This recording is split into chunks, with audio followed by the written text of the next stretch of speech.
o qualche notizia che darlo. Prima di cominciare a dare qualche notizia, dico una roba. Un po' di giorni fa ho creato un sondaggio su YouTube. È una funzione che mi è venuta nuova, che l'ho provato a parlare.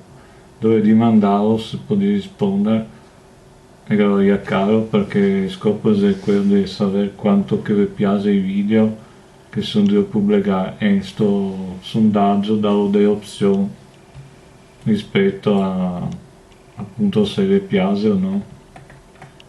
Dunque se vuoi dare un'occhiata per rispondere, ero caro.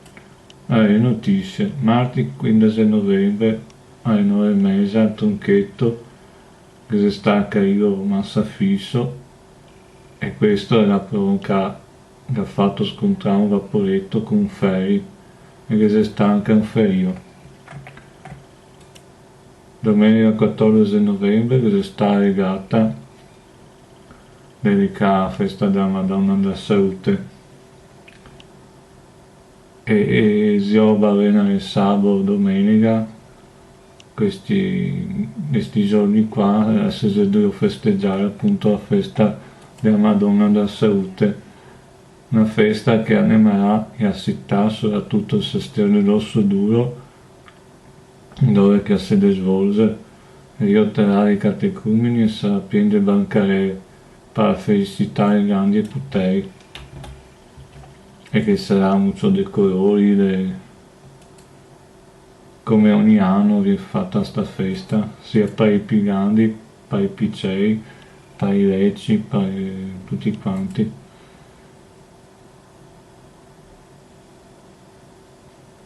Ecco, queste sono le notizie, non voglio dire altro perché